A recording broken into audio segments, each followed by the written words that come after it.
So now, don't forget I said anxiety can do with worry. Yes, an intense and excessive persistent worry and fear about everyday life.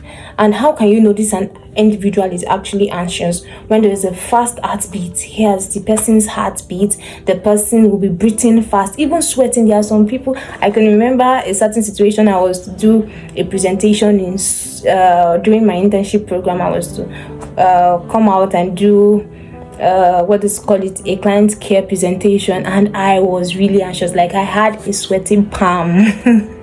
That was because I was so anxious, and I think it wasn't actually my fault, but kind of I would say I had this kind of phobia of facing crowd. Yes, so I was so anxious that people could even tell. Literally, my hands were actually shaking. So that is what anxiety is all about. Now we have, don't forget I said also that there are different types of anxiety. We have generalized anxiety disorder, we have obsessive compulsive attack, and we have also panic attacks. Now, how can you actually take care of your mental health? What do you think are the solution to it? I know there's a slang now that let the poor breath. Yes, take a breath, like take a break.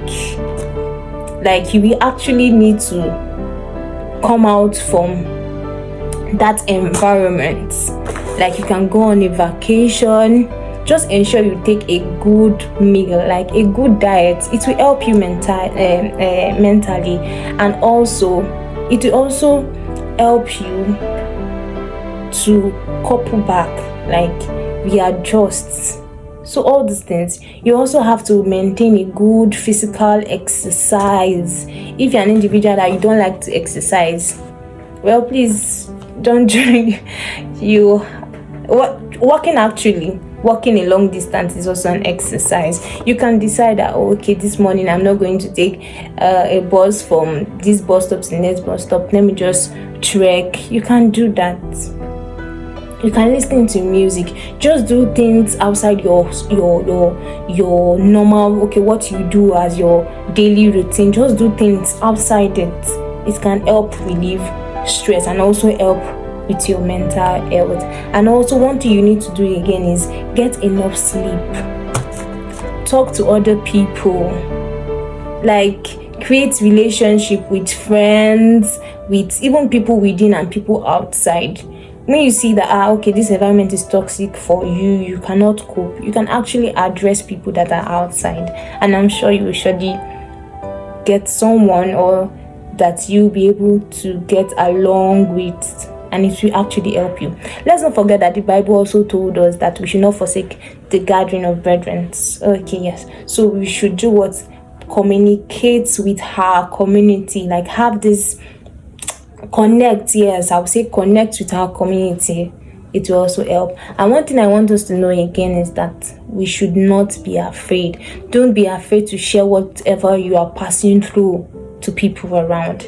Now, I'll go to when can I know that I actually need help? Let's not forget that stress, anxiety, it's one of what an individual, an average person, passes through during his or her daily activities. So it can actually be difficult to differentiate when there is a mental health problem and when you are trying to respond to your natural when you're woman, you are as a woman, you are trying to respond naturally to what is happening around you. So how can I know, or when do I need to seek help from professionals? Now, when you see that the stress is just too much, and when you have prolonged worry, like you just see yourself getting worried unnecessarily, like over time for a long period of time, and also when you see that there's a change in your eating habit, maybe you are this kind of person, you eat a little quantity, but now you notice that wow, you can eat a lot, I mean a lot,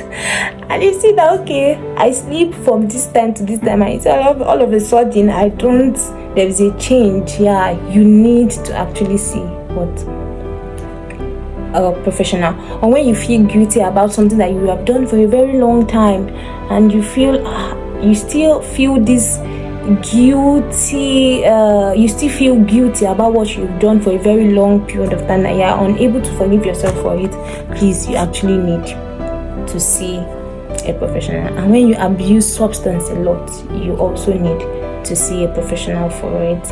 And my advice is, one thing I've experienced in my field so far is that people are always scared of being stigmatized. Yes, everybody has that fear of what will people say, but please, let's not die in silence. You might be passing through a lot and you need people to talk to. That's why it's good to create friends or have friends that you can really relate with. And if you even see that, okay, it's beyond me seeing a friend, I need to see a professional, please do well, because it's also people that will connect you to people who will help you. So speak out,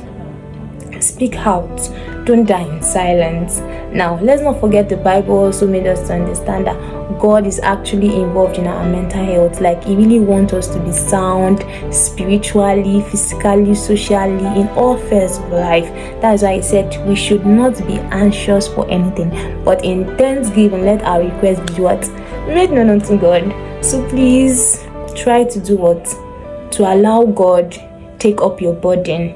Yes, because He's the body carrier. He can carry whatsoever burden you have within you. I hope you have been blessed with this short talk on how you can deal with your mental health. I will advise you, please